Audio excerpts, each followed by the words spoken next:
Our proudest, greatest moment had gone horribly wrong. The mission had started so beautifully. A perfect launch, a perfect orbital entry, and we managed to gather more data about our bright blue home in the void than we had ever hoped. Launch, take some photos to use as base satellite data, whip ourselves round our closest moon, then head back home. It was during the pre-setup phase for the moonshot where everything went wrong. Pressure warning spiked suddenly, blowing one of our thrusters off. Our command pod, or rather what was left of it, careened out of control some 200,000 clicks away from safety. We panicked and tried our best to stabilize the craft as best we could, and eventually we did. Our ordeal, however, had only just begun. Soon we faced more failures as we were forced to ditch damaged components to lighten up our trajectory and try to save what little fuel we had. 7 hours after we started, we realized there was no hope.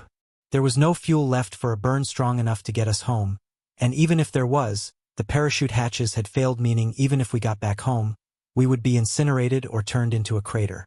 I looked at my fellows in the command pod. I was so proud of them, of us.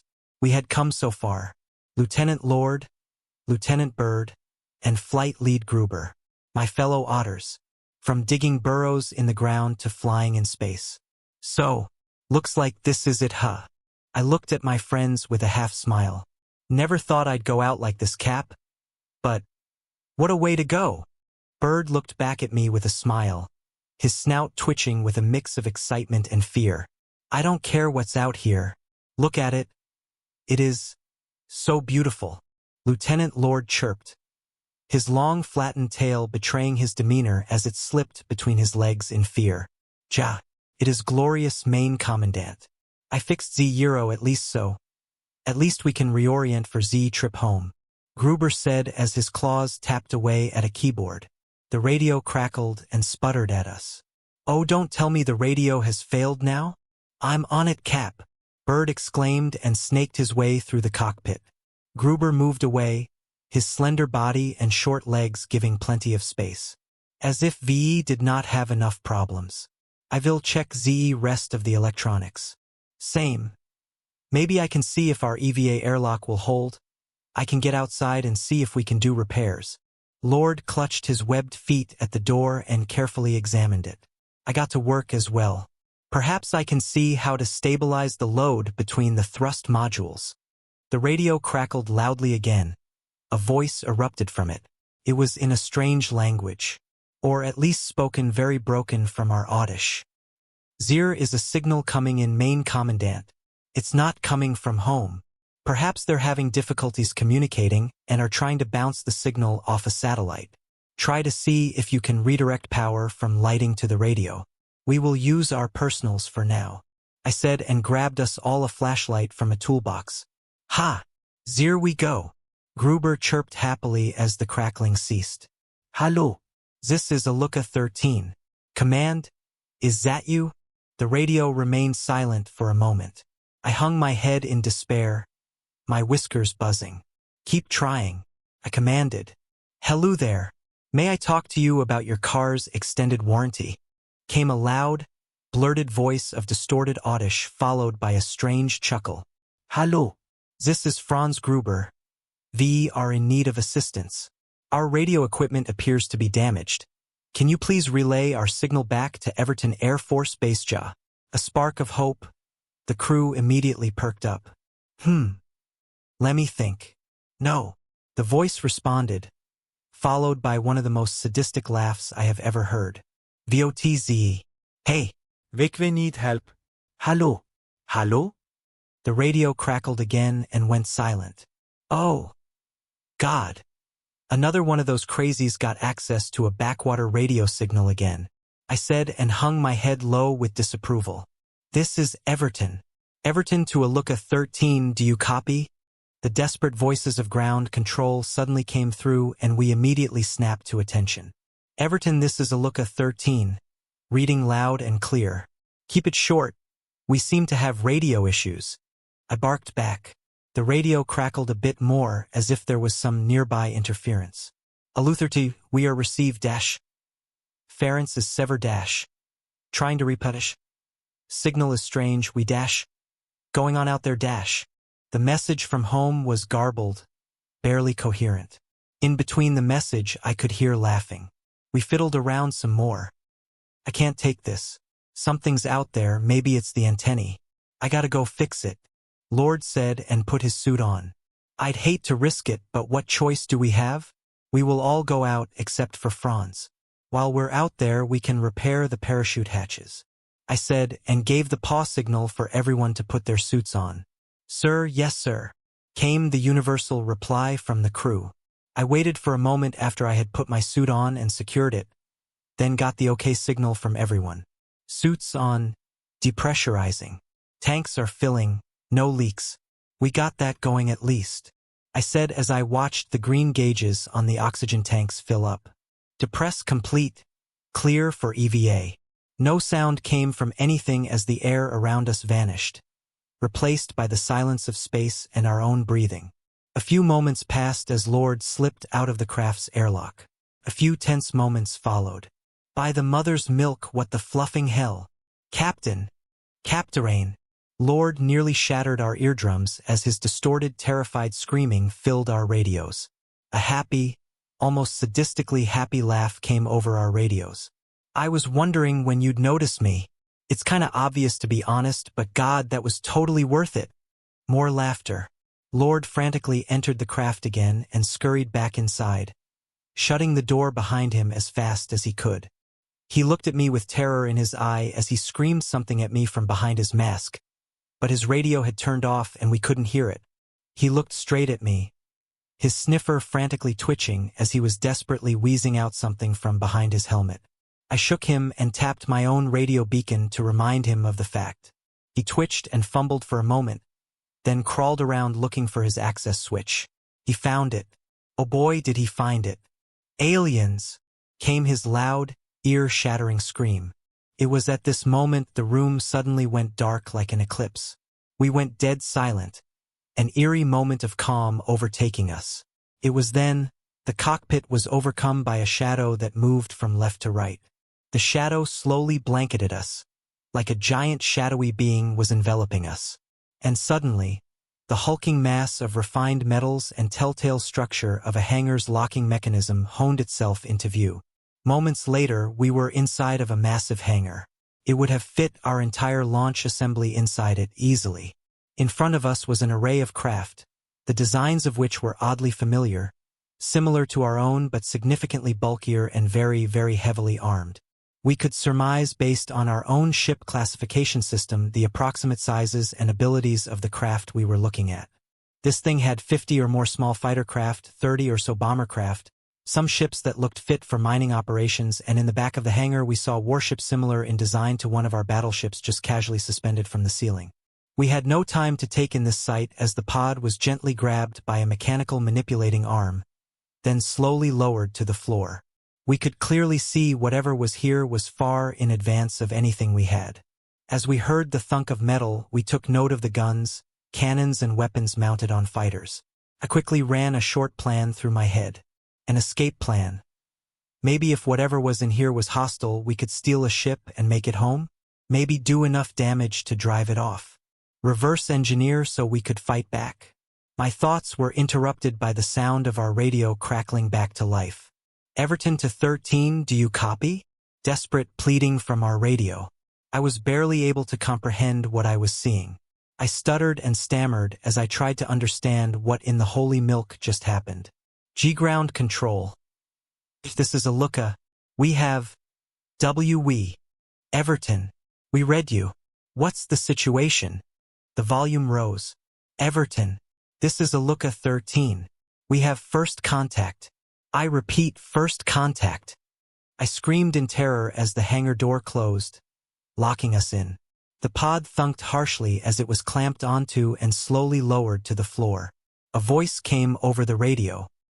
Hangar pressurization complete. Blast doors secured. We clambered to our feet as we suddenly felt the pull of a gravitational force.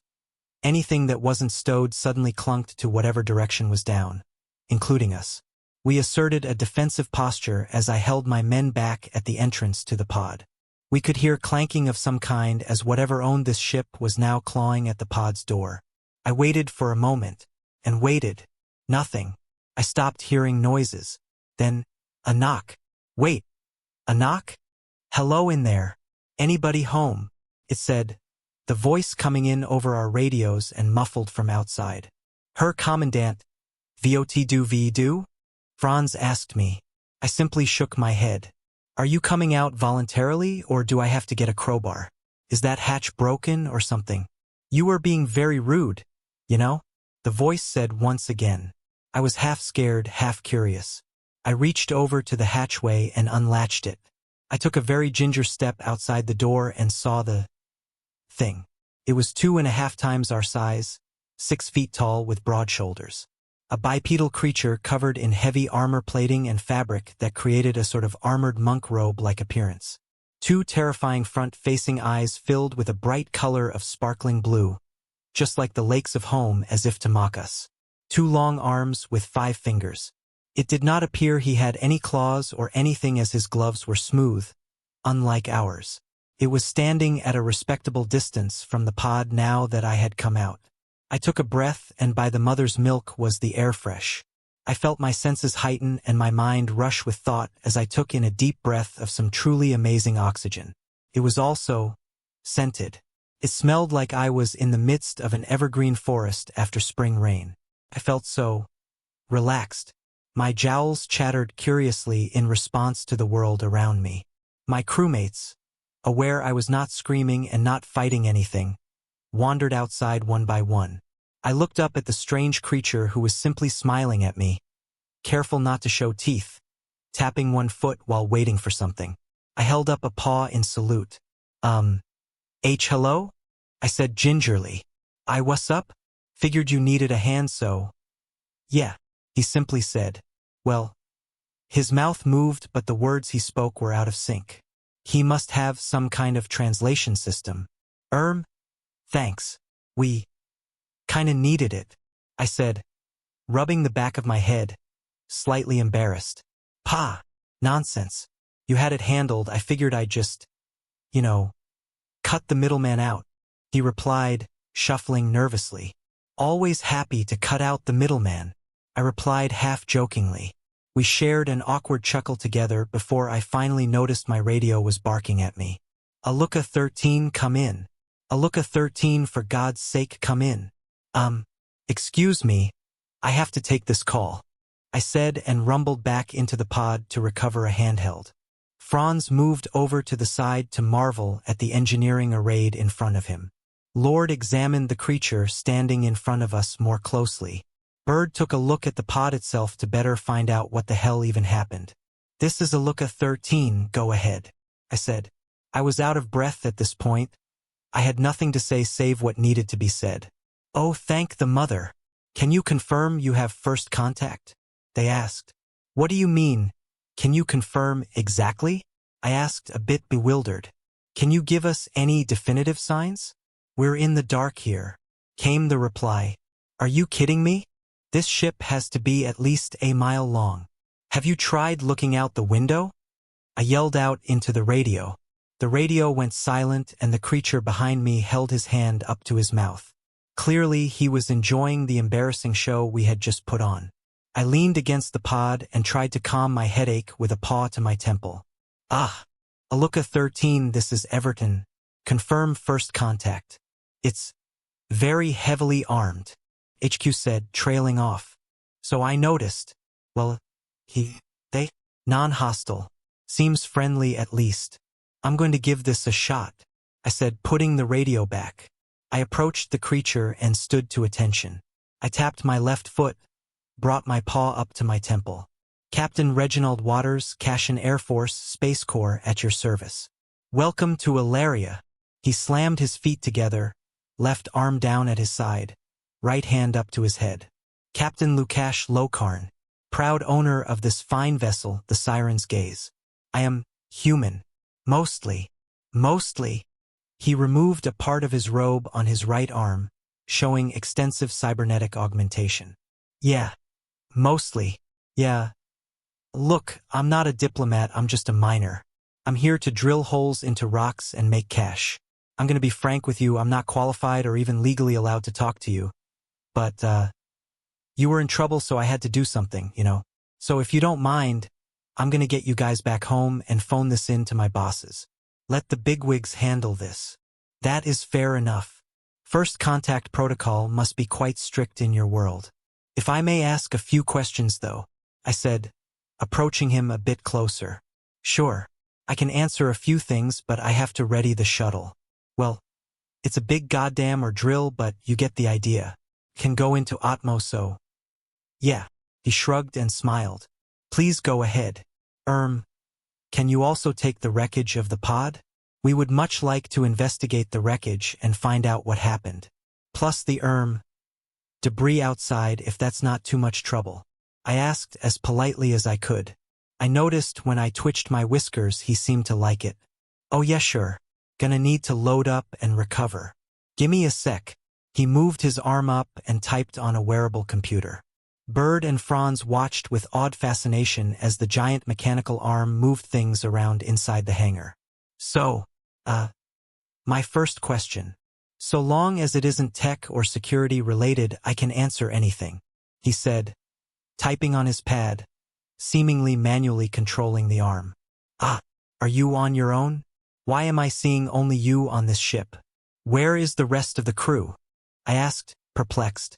Oh, you. Well, you're not the first alien species we have encountered, and well, my shipmates would scare the crap out of you, so they volunteered to stay out of this until we get a proper greeting, he said, pointing at the window in the hangar above us. The hairs on the back of my head rose in terror as the smiling faces of 3 other creatures stared dead into my soul. A strange creature with 8 legs wearing some kind of engineer's cap. A large, muscular beast with a long snout and sharp teeth, with short, thick brown fur. A large serpentine-like lizard, using a series of mounted mechanical arms to wave at me. They waved at me with a smile. A friendly wave and smile, to be sure, but I couldn't help feeling very intimidated. Well, that's nice. You make lots of very scary friends, huh? I said, chuckling nervously. Meh, everyone's pretty chill actually, except for Boris, the big brown one. Word of advice, don't let him drink too much beer. Ursus, Olivarkes, Serpenti. You'll learn more about everyone eventually. Almost done. He smiled at me and started to walk to the drill ship.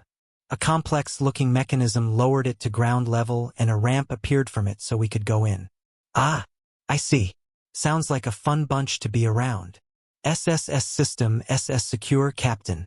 Ready to disembark on your command.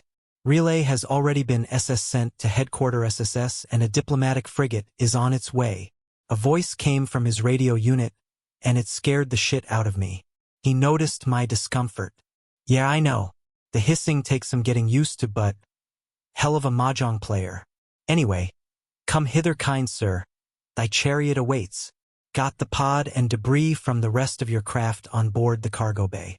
I don't want to risk any contamination, so I'll put you in an isolated booth and secure myself in the cockpit. I'd recommend quarantining yourself when you get back too, you know, just in case. That is a very good point. I shall do so. What happens now? I said and moved into the craft. Its passageways were incredibly spacious. I could do a dance with my wife in these hallways with how big they were. Wow. I knew where my priorities were, I suppose. Well, after I get you home, we're gonna do a full decontamination thing. Make sure we don't get anyone sick. Then, after dropping the cargo off and of course I'm gonna head back up into space. Then my crew and I shall patrol the system until the real diplomats arrive. In the meantime, here, just before we entered the ship, he handed me a computer drive of some kind. Oh? Well, thanks. What is it? I asked as I gripped it. It was a bit heavy. Archives. Basic stuff. Histories, language database, technical schematics for translators, and the programming to actually use them. Lots of stuff. Should keep you occupied until we can start going through official diplomatic channels. And I included a little something in there. Don't tell anyone, he said, giving me a wink as he ushered me into our cabin. Main got, feel the leather on these seats. Franz was a happy boy settling into his chair.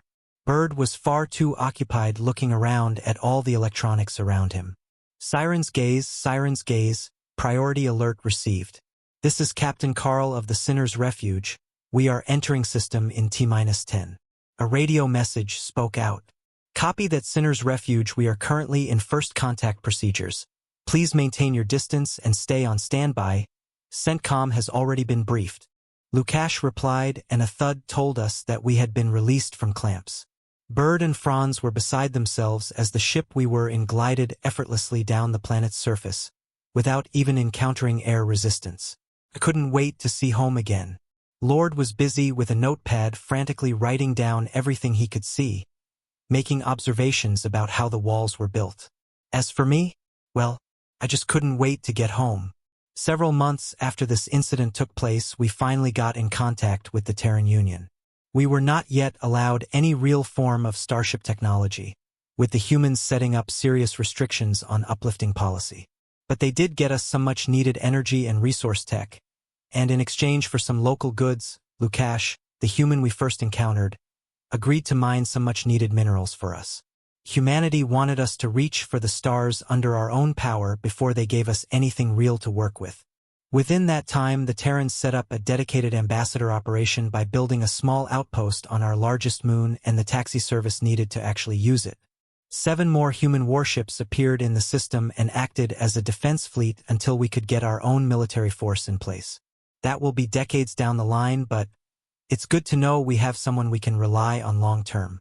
In any case, I have taken up enough of your time. See you in the void, friend.